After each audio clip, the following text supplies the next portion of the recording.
ভারতের পশ্চিমবঙ্গে বিধানসভা নির্বাচনের প্রথম দফার ভোটের আর মাত্র 10 দিন বাকি। দ্বিতীয় দফার ভোট হবে আর 6 দিন পর। নির্বাচনী প্রচারে ব্যস্ত রাজ্যের শাসক দল তৃণমূল কংগ্রেস ও বিরোধী দল বিজেপি। থেমে নেই রাজ্যের বাম ও কংগ্রেস প্রার্থীরাও। পশ্চিমবঙ্গের বিধানসভা নির্বাচনের খবর জানাতে এই মুহূর্তে কলকাতায় আছেন সহকর্মী সুব্রত আচার্য। যাচ্ছি তার কাছে। আজ থেকে ঠিক 9 দিন পর 23শে এপ্রিল প্রথম দফায় ভোট। প্রথম দফায় পশ্চিমবঙ্গে যে 152টি আসনে ভোট হচ্ছে, ইতিমধ্যেই সেই আসনগুলোকে টার্গেট করেই রাজ্যের দুই প্রধান রাজনৈতিক প্রতিপক্ষ বিজেপি এবং তৃণমূল কংগ্রেস নিজেদের প্রার্থীর হয়ে প্রচারণায় ব্যস্ত সময় পার করছেন।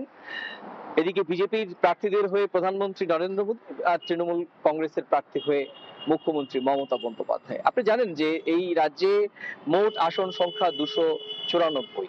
তৃণমূল কংগ্রেস 3টি, গোর্খা পাহাড়ে 3টি জোট সঙ্গীদের আসন ছেড়ে 291 আসনেই তাদের নিজেদের প্রার্থী দিয়েছে, আর বিজেপি যথারীতি 294 আসনেই প্রার্থী দিয়েছে। এই প্রধান দুই প্রতিপক্ষের প্রধান দুই মুখ প্রধানমন্ত্রী নরেন্দ্র মোদী আর মুখ্যমন্ত্রী মমতা বন্দ্যোপাধ্যায় দুজনেই প্রায় প্রচারে একই সুর বেঁধে দিয়েছেন। সেটি হচ্ছে তারা বলছেন যে তাদের প্রার্থীদের, ভোটারদের তাদের প্রার্থীদের দেখতে হবে না, তারাই প্রত্যেক কেন্দ্রের প্রত্যেক আসনের প্রার্থী।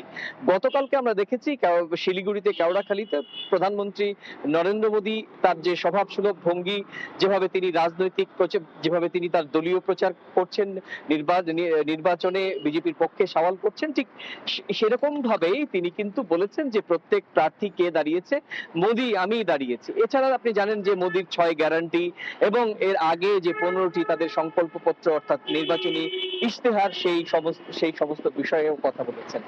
এদিকে পাল্টা মুখ্যমন্ত্রী মমতা বন্দ্যোপাধ্যায় শুধু এবারের বিধানসভা নির্বাচনে নয়, এর আগে 2021 সালেও আমরা নির্বাচনে দেখেছি যে সব আসনের প্রার্থী মুখ্যমন্ত্রী মমতা বন্দ্যোপাধ্যায়, অর্থাৎ প্রার্থীকে ইন্ডিভিজুয়ালি কোন বিধানসভা আসনে কে প্রার্থী সেটি ভোটারদের দেখতে বারণ করেছেন।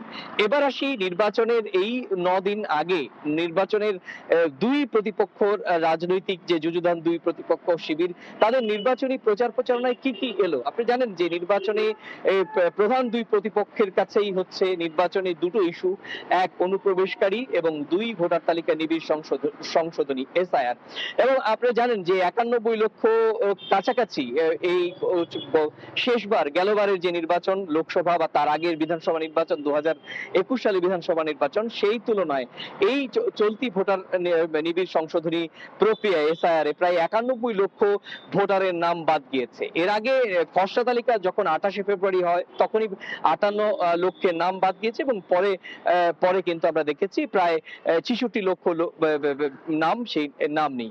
অর্থাৎ আমরা দেখা গিয়েছে যে গতবার অর্থাৎ 2024 সাল লোকসভা নির্বাচনে যে ভোটার তালিকা ছিল অর্থাৎ 7,66,00,000, সেখান থেকে প্রায় 12% ভোটার এবারের অনুপস্থিত। এবং এই ভোটারদের মধ্যে 30% ভোটারদের মধ্যে 60 লক্ষ হিন্দু এবং 30 লক্ষ মুসলিম। এবার এই যে দুই ব্যাপক সংখ্যক দুটো ধর্মীয় সম্প্রদায়ের মানুষের ভোট কেটে যাওয়ার ফলে কিন্তু প্রধান দুই পক্ষ কিন্তু নিজেদের মধ্যে রাজনৈতিক অঙ্ক করছে। আপনি জানেন তৃণমূল কংগ্রেসের বিরুদ্ধে বরাবরই অভিযোগ তোলা হয় যে এই রাজ্যের ভোট ব্যাংকের একটি বড় অংশ তৃণমূল কংগ্রেস। এটা নিঃসন্দেহে বলার অপেক্ষা রাখে না যে আমরা দেখেছি যে গেলবার অর্থাৎ 2021 সালে যে নির্বাচন হয়েছে বিধানসভা নির্বাচন, সেখানে 30% ভোট রয়েছে সংখ্যালঘুদের।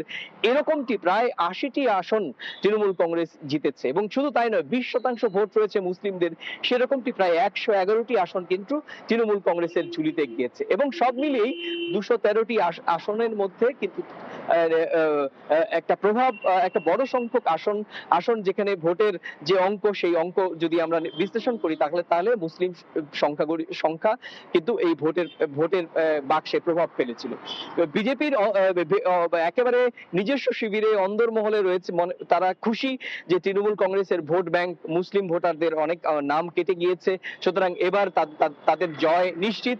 এবং একই রকম ভাবে তৃণমূল কংগ্রেসের অভ্যন্তরে কিন্তু আমরা দেখেছি যে তাদের মধ্যেও একটি খুশির হাওয়া রয়েছে, কারণ বিপুল সংখ্যক প্রায় 60 লক্ষ হিন্দু ভোটারের নাম বাদ দিয়েছে। তারা মনে করছেন যে বিজেপির বিরুদ্ধে এই ক্ষোভ এবং রাগ, এই উষ্মা বিজেপি বলা ভালো নির্বাচন কমিশনের বিরুদ্ধে, নির্বাচন কমিশন কিন্তু বিজেপির হয়ে কাজ করছে, এমনটা অভিযোগ তৃণমূল কংগ্রেস বরাবর করে আসছে। কিন্তু ভোট বাক্সে এবার তৃণমূলের ভোট বাক্সে এই বিজেপির বিরুদ্ধে নেতিবাচক ভোটের প্রভাব পড়ছে। রাজনৈতিক দুটো শিবির, তৃণমূল কংগ্রেস এবং বিজেপি, দুটোই নিজেদের মধ্যে এই ভোটার তালিকা নিয়ে কিন্তু অঙ্ক কষতে শুরু করেছে। অন্যদিকে আপনি জানেন যে এই প্রধান দুটো রাজনৈতিক দল ছাড়াও বাম এবং কংগ্রেস, এই দুটো রাজনৈতিক দলও কিন্তু 294 আসনে নির্বাচনী প্রচারণায় ব্যস্ত সময় পার করছেন। তবে খানিকটা পিছিয়ে থাকলেও রাহুল গান্ধী আগামী সপ্তাহে হয়তো একই রকম ভাবে এই পশ্চিমবঙ্গে 2-3টি জেলায় প্রচারণায় ব্যস্ত সময় পার করবেন। তো এই ছিল আমার কাছে ভারতের গুরুত্বপূর্ণ পশ্চিমবঙ্গ